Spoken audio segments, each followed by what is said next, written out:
Kapag nagka-work na ako, tapos ang gagawin ko na lang sa Bigo is magiging supporter na lang din siguro ako. Pag nagka-work talaga ako. Hindi na ako mag-host, magsusupport na lang ako. Tapos bago ko bagsakan yung yung host, sasayaw muna sila. Macho dancer.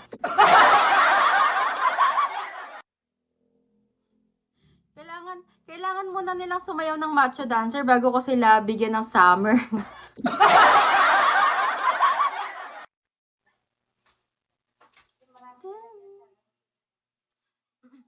Galing mo nga sumayaw eh. Nakita mo na ako sumayaw? Sumayaw, alam mo ba, kid? Nandito ka ba nung nag-PK ako? Nandito ka nung nag-PK ako? Hi there! Hi, Lina. Dance series. Tulog. Nandito ka ba nung nag-PK ako? Hi, Daph.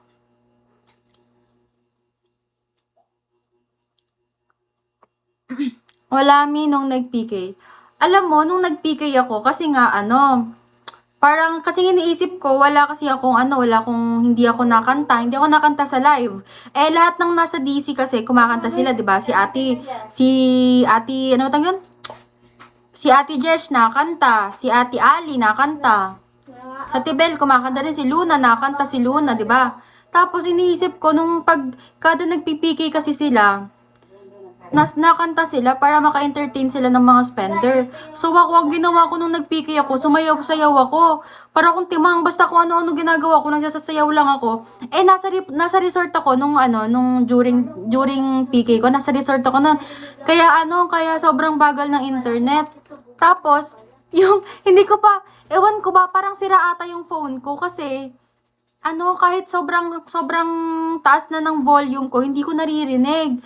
Eh, sinasarcastic na pala ako ng kalaban ko, ng kapiki ko. Sabi niya, te, ang galing mo, te. Ginaganon ako.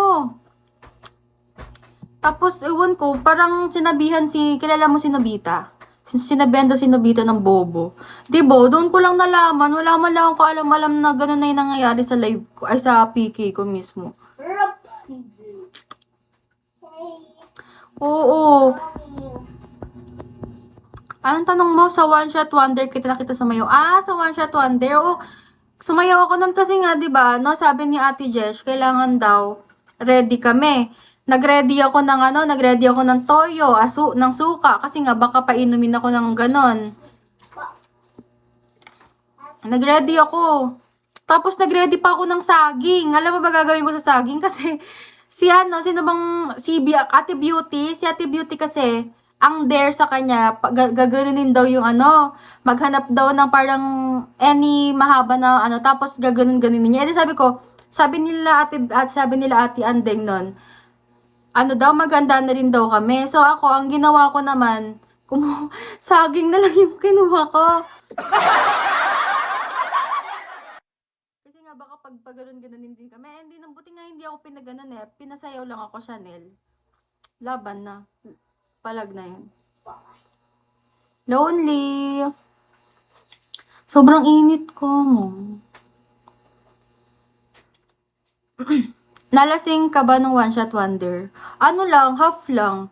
Kumbaga nahihilo ako, pero alam ko pa rin naman yung ginagawa ko. Pero nahihilo ako, ganun lang. Pero hindi naman totally lasing. Nahihilo lang. At saka yung iniinom ko kasi Sunmig lang, 2. Tapos, syempre, di ba yung baso ko? Yung baso ko, nilagyan ko ng yelo. Eh, di parang nagme-melt na yung yelo. So, parang may tubig na siya ng kaunti. Tapos, nung nilalagyan ko siya ng Sunmig, parang parang meron na siyang tubig na may halong Sunmig. Kaya hindi siya masyadong nakakalasing. Si Ate Jess, 30 minutes pa lang lasing. Kaya nga, tsaka ang tatapang kasi ata nung kanya.